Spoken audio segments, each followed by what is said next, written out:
Chairman Crapo, Ranking Member Brown, members of the committee.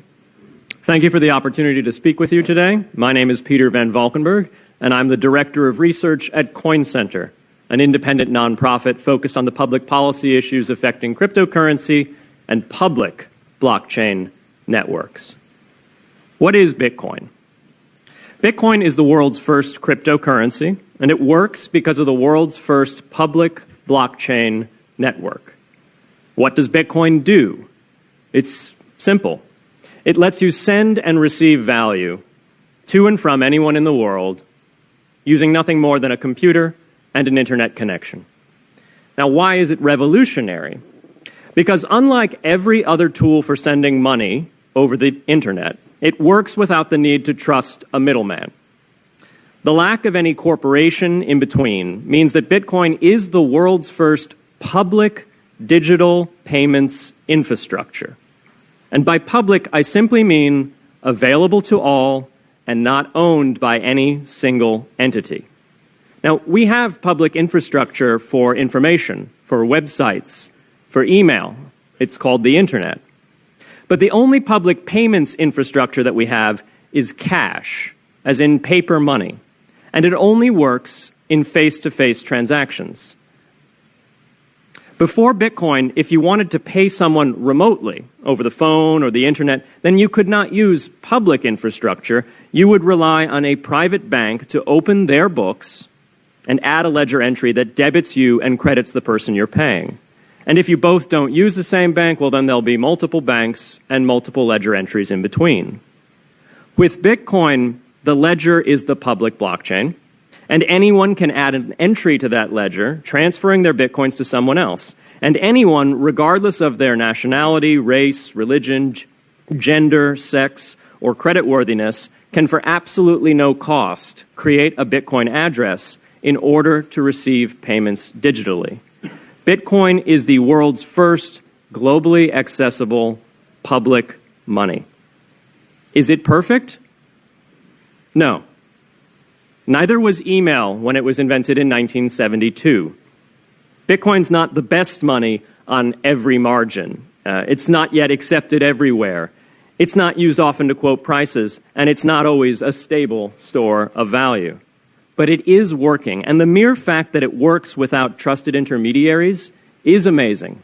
It's a computer science breakthrough, and it will be as significant for freedom, prosperity, and human flourishing as the birth of the internet. And Bitcoin is just the beginning. If we can replace private payments infrastructure, then we can replace other private choke points to human interaction as well. Now, why should we want to build more public infrastructure? Why should we embrace blockchains over corporate intermediaries? Why should we tolerate their inefficiencies and work to make them better? Why should we want the pioneers of this technology here in the United States and not fleeing overseas? A simple reason. Because the corporate intermediaries providing today's critical but privately owned infrastructure are becoming fewer, larger, and more powerful, and their failures are increasingly grave.